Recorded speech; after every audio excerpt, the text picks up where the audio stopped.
So in our study of the melting polar ice caps, we've decided that the melting polar ice caps are a positive feedback loop. The reason why they're a positive feedback loop is because the ice is melting, and then because it's melting, there's more water, and because of that water, it's actually absorbing more heat and melting some more. But let's step back for a minute and talk about positive and negative feedback loops. So let's divide our paper and have on one side, our left, positive feedback loops, and on our right side, negative feedback loops. So quite simply put, a positive feedback loop is out of balance. Something small might happen to trigger this being out of balance, but it starts small and then gets larger and larger. So a positive feedback loop is out of balance.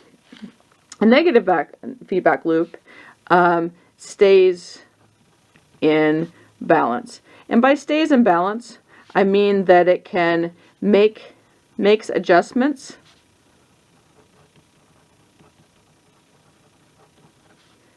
to be in balance.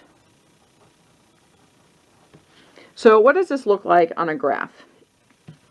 What it looks like is for a positive feedback loop,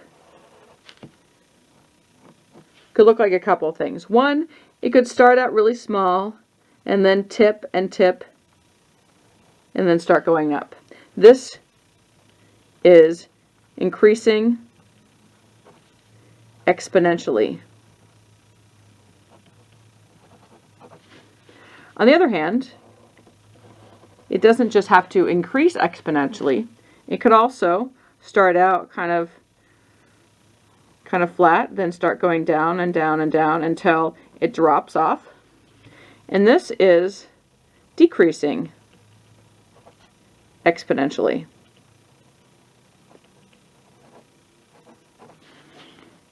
When it comes to our, let's take a look. So when it comes to our temperature loop, we actually find that it is decreasing exponentially. So we actually find out that that over time, our ice area is decreasing. And it's not just slightly decreasing, it's decreasing even more and more as time goes by until there's no ice area at all. On the other hand, we could have a negative feedback loop, and that could rise up and down and up and down over a certain line because it's trying to adjust itself to make sure that it doesn't get too far away from that line. It's a little bit like balancing yourself and not falling over. It doesn't actually have to balance around this center line though. It could actually balance up here. And it doesn't have to look perfect, but it is something that is kind of wavy. So to recap, when it comes to our temperature, a positive feedback loop speeds up temperature rise.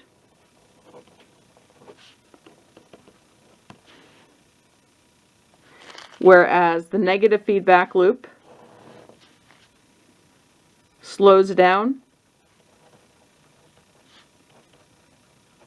temperature rise, or more importantly, keeps temperature in balance.